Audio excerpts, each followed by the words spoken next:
We're very pleased to continue our conversation with Vivek Ramaswamy, somebody whose resume makes me embarrassed when I look at my own. Yale, Harvard, Wall Street, starting his own companies, author, and maybe what's not quite as well known about Vivek is he's also a stand-up comic. Let's just jump straight into it. We hear these terms like ESG and woke. Could you explain what is this ESG, and is it the same as woke, being woke? Is it different? What's going on? Yeah, so I'll define both terms because I think we should talk with precision. Being woke, and this is something someone on the other side would agree with too. Being woke refers to waking up to invisible societal injustices that are based on genetic characteristics and then taking action to correct those societal injustices. That's what being woke is all about. ESG is part of the toolkit. ESG stands for environmental, social, and governance factors, okay? What does that mean? It's designed to bore you, okay? If something bores you, you probably better pay attention because it was designed to bore you. What that means is it's the use of everyday citizens' money, the dollars in their retirement funds and their brokerage accounts, to get American companies to adopt those one-sided political agendas to correct those injustices, including on environmental and social questions that many, if not most Americans actually disagree with. What does that mean? It means probably many of the listeners of this program, probably most Americans' money was used in the last several years to vote for things like racial equity audits at companies like Apple and Chevron, for Apple and Home Depot, Scope 3 emissions caps at companies like Chevron, for example, that most Americans don't know is actually happening. So ESG, think about that as the implementation of this so-called woke agenda through capital markets using your money to do it. Yeah, so like, okay, the environmental and social, those relate to policy objectives. Governance, I think, is probably more of a mechanism of how you implement those through corporate boards. I mean, is that fair? Yeah, I think you've got it right. I think, but there's something else going on there, which is a little bait and switch on their part. So governance issues in corporate America typically refer to boring but somewhat important questions, right? Should the chairman also be the CEO? Executive compensation, how are people paid? So what really happened in the ESG movement is they wanted to push the environmental and social agendas, but they wanted to disguise it to say that this is just about business. This is just about making long-run value.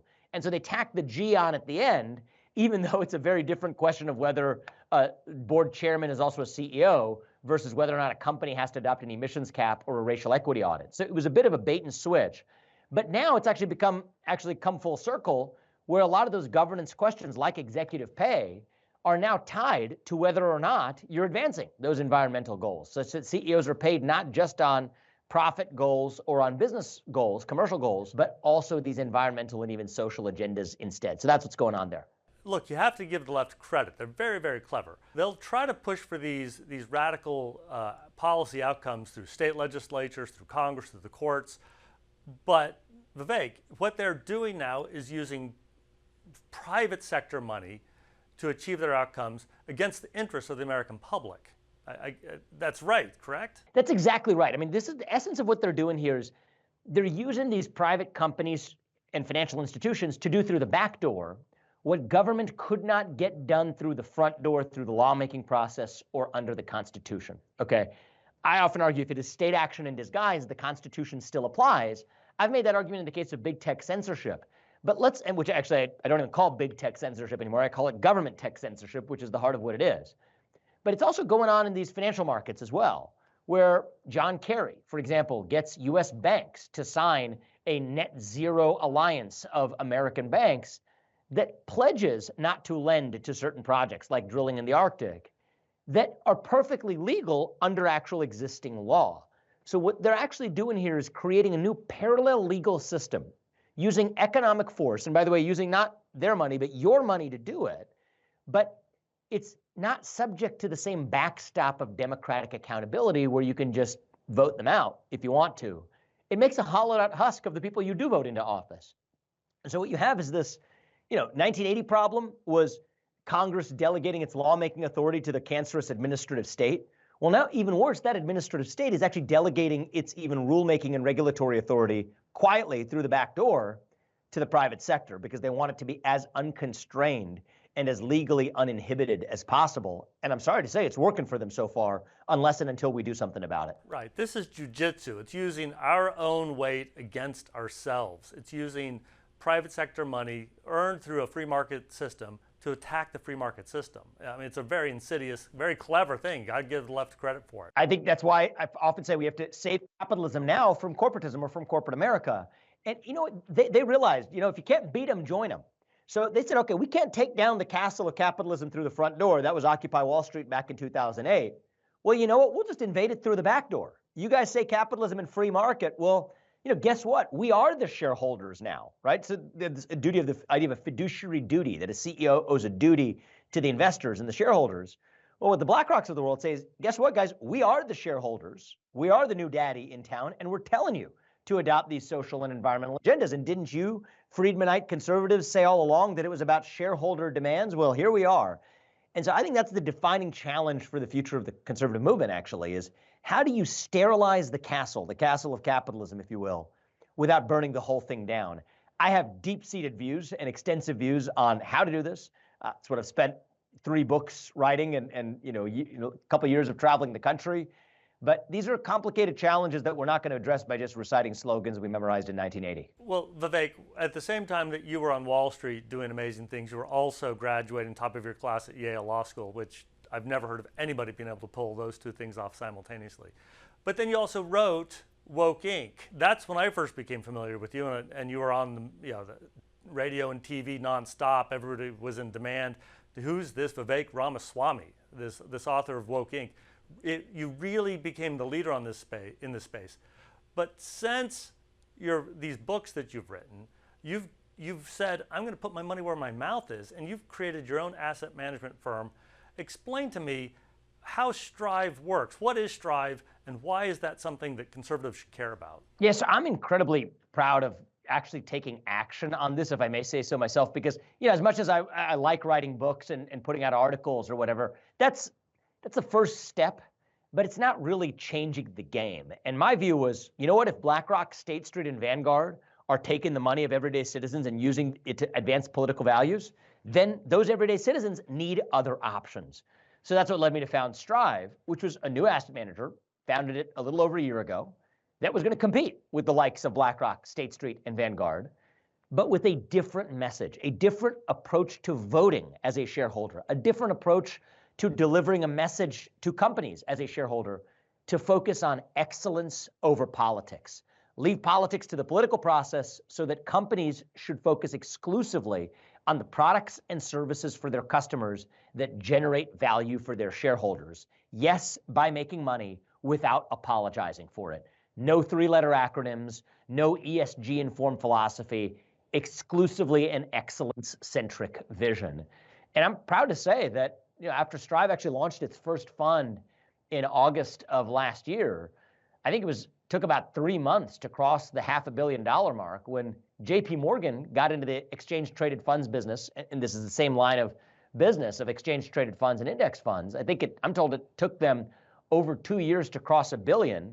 Strive took 3 months to cross $500 million, and that's not saying something about Strive so much as it is about the people of this country who, when educated, demand new options to make sure that their own money isn't weaponized back against them. And, so I was so proud of that. Let me jump in here because I think it's really important you get into this additional detail, because lots of people hearing this are going to say, well, just a second, I've invested in this company and I know that the CEO of this big company is not a radical.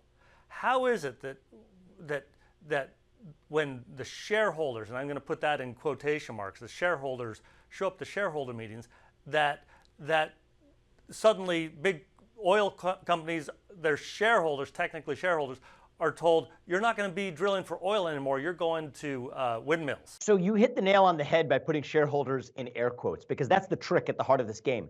The parties who claim to be the shareholders, the BlackRocks, the Vanguards, et cetera, are not the actual capital owners anymore of people who are invested in those firms.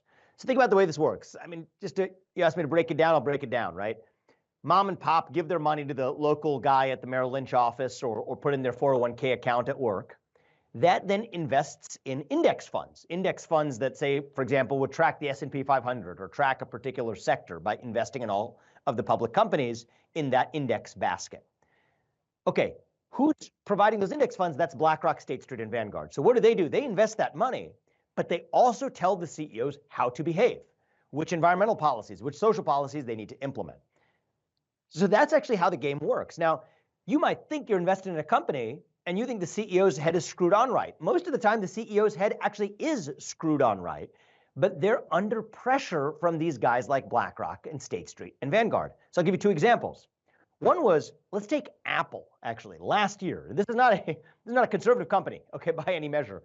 This is a company that made multi-million-dollar donations to BLM and related like movements, okay? They had a proposal to adopt a racial equity audit. Apple's board, I think quite sensibly, said absolutely not. I mean, Apple's core competitive advantage is the ability to attract the best and brightest in its engineering ranks. After all, it's a technology company. It's supposed to innovate. Well, nonetheless, BlackRock and State Street show up using the money of everyday Americans to say, no, we're going to vote for that racial equity audit proposal. And eventually, after a lot of pressure, and that gains majority shareholder support, I should say, Apple bends the knee and adopts that racial equity audit. Same story the year before at Chevron with respect to a senseless emissions cap that I could explain, but there's no way that advances Chevron's best business interests. The board said no until these large asset managers are using the money of everyday citizens to force them to adopt it. So that's how this game is played, but it's very opaque, and it's designed to be opaque, which is why I've been on a mission to shine the sunlight on it. But so just in a very practical sense, if people watching this video have 401ks, retirement funds, if they've ever purchased a stock, I dare say hardly any of them has ever gone to a shareholder meeting. Instead, there's somebody who's voting their shares by proxy, and that organization is very likely run by a bunch of left-wingers. And so Vivek, let me just close with this before we go to our final phase in this discussion. People have come up to me all the time saying, how can I get active in this space? What can I do?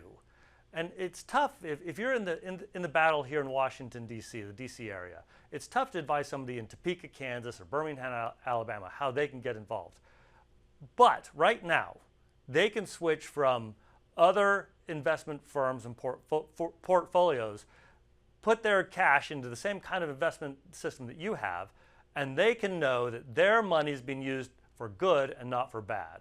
True or false? I think that is true, and I don't like to self-promote here, so take me out of this, okay? Take even the companies I've found out of this. Let's just do the basic rules of the road, okay?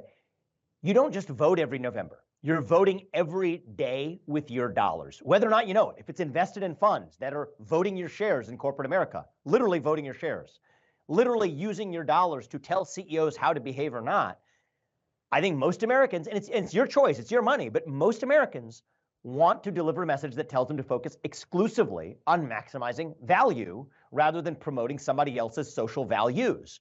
Now, if you want with your own money to tell a company to adopt a racial equity audit or an emissions cap, it's a free country, you're allowed to do that, but you can't use somebody else's money to do it, certainly not without their express consent. And that's the problem. But one of the things that's been missing in the marketplace is choice. Because it turns out that a lot of these asset managers have all signed the Climate Action 100 Plus Network, have all signed the Net Zero Asset Managers Initiative, or at least most of them have. The TCFD, these come in acronyms, the Task Force for Climate-Related Disclosures, SASB, the Sustainability Accounting Standards Board, the alphabet soup goes on. That's the problem. That's what motivated me to start Strive last year when I did, and I hope more people start more new competitors in the economy because there's no silver bullet to address these problems. It's not all through politics. It's not all through the market. These are complex problems that demand plural solutions. And so for me, writing books and exposing it, that's one part of a solution, but solving that problem through the market is another part of it too. Vivek Ramaswamy, you're a creative thinker, a brilliant guy, and a great American patriot. Thank you so much for joining us. Thank you.